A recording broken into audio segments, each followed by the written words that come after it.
courtesy warning, there is a very strong picture of a word that I'm going to show about metamorphosis.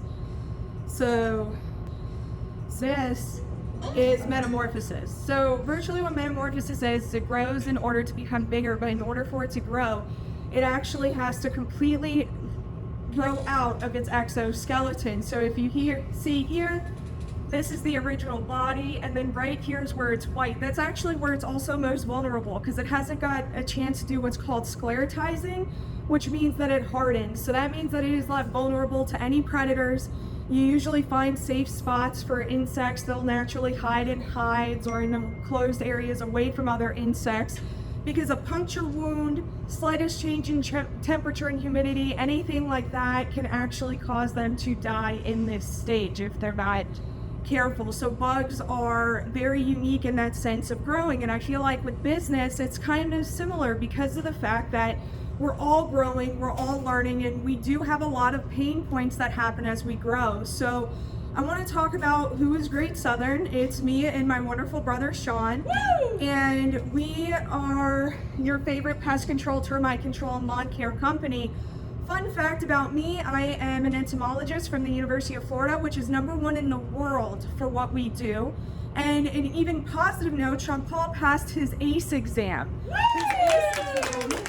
His ACE exam is Associate Certified Entomology, or an entomologist. And it's world renowned. It's a recognized one. Only 1,200 people actually have this certificate, and Sean is one of them because he really believed in educating. So what does Great Southern do? Well, we're a full service pest control, termite control, and lawn care company, and we're able to specialize based on your needs. So let's say you only have termites but you don't want a tent, we have a no tent option. Or if you want to do just your mosquitoes, we can work on your mosquito work. Or if you have a small problem like bees, we can handle that as well. So I'd like to talk today about how we learn to master Great Southern, but it's not a true master because you're always growing and learning and improving. But I want to talk about our journey to get where we are today. So I'm going to start off with precision. So to show that my logo is actually a live image of this bug on my face.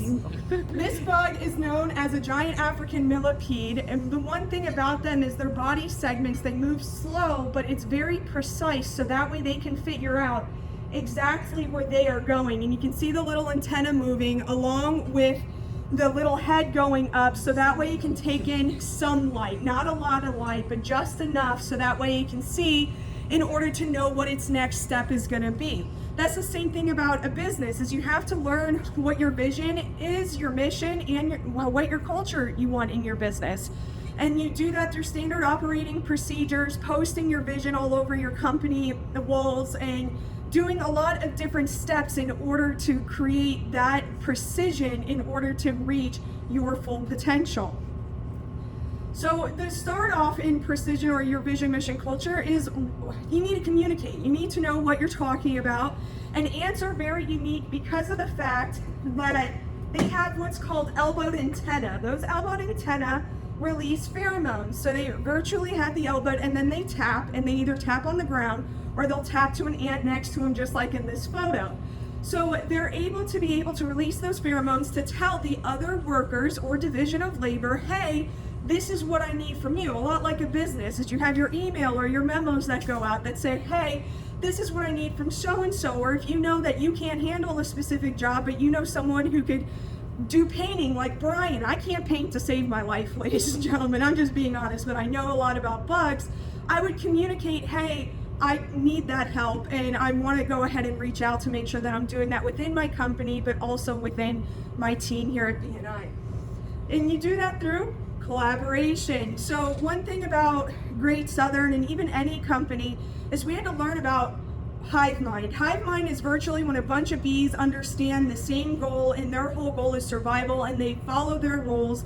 They understand what it needs in order to have the culture to survive. And if you look at bees, they're very structured in how they go, from the queen producing eggs to actually going out and getting the honey, and the different kind of rules that they have, from drones to the defense team to even just pollinators. They all have specific roles, even through waggle dance, which is a lot of fun as well. So then we go into adaptability. I think all of us can agree COVID was rough for everyone. And for us in particular, my dad unfortunately had a lot of health issues, but one thing about him is he was not intimidated by this. He was able to navigate it and just go, hey, we're gonna take it day by day, right? So that's the same thing with these blue death feeding beetles. These blue death feeding beetles actually play dead. And they play dead in order to survive. And if you actually see, they're playing dead right now, and I'll get a little closer. So they're playing dead, and this is actually how they have their high survival rate.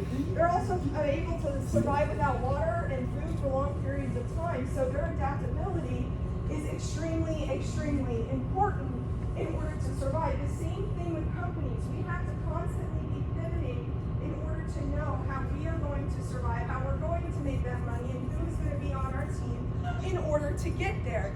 That is one of the most important things, is being able to adapt, because of the fact that you don't know what's going to happen next. You have an idea, you can create all the plans that you want, but you can wake up tomorrow and be in a position where you need to be able to communicate and collaborate to get to that next level.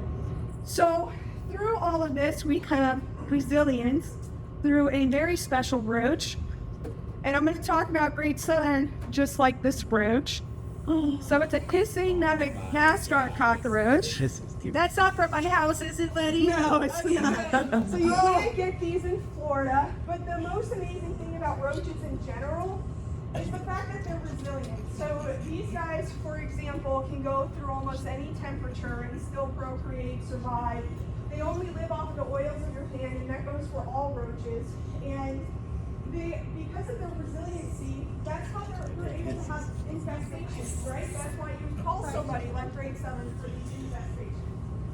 But Great Southern went through a lot. So 11 days after I graduated from the University of Florida, I unfortunately lost my mother to breast cancer.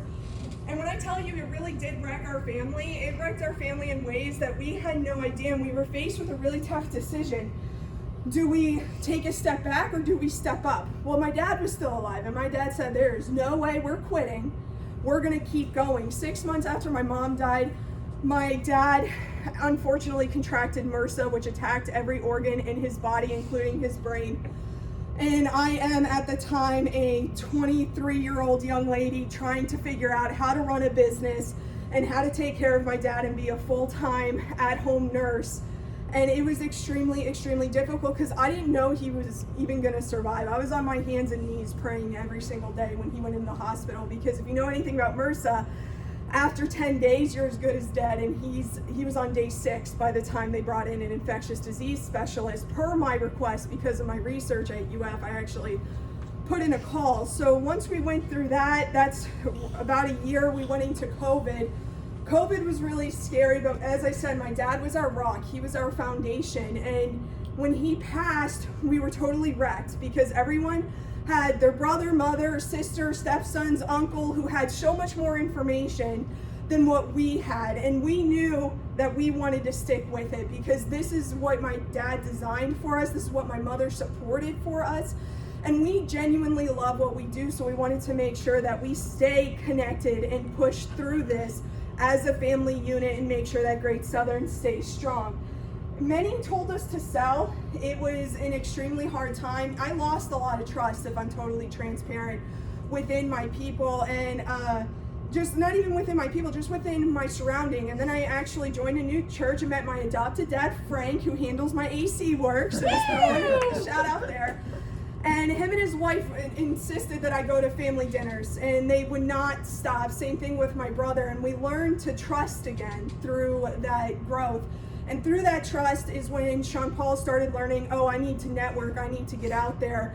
And we talked about it. We talked about a business coach through Dana, who's a very good mentor of my brother's. And we signed on with a business coach on a Wednesday. Sean Paul joined that BNI that Thursday.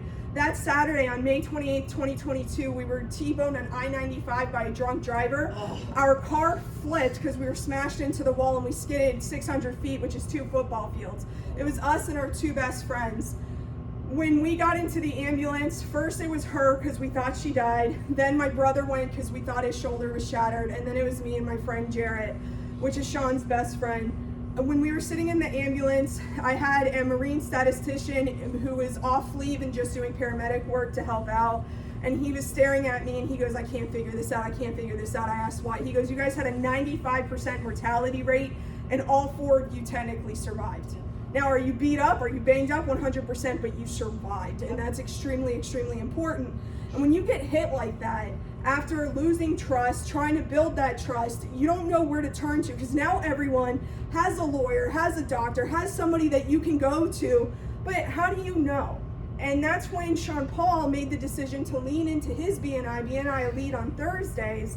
And I actually said no. For 30 days, I actually said no. And it caused a lot of harm to my body and my health.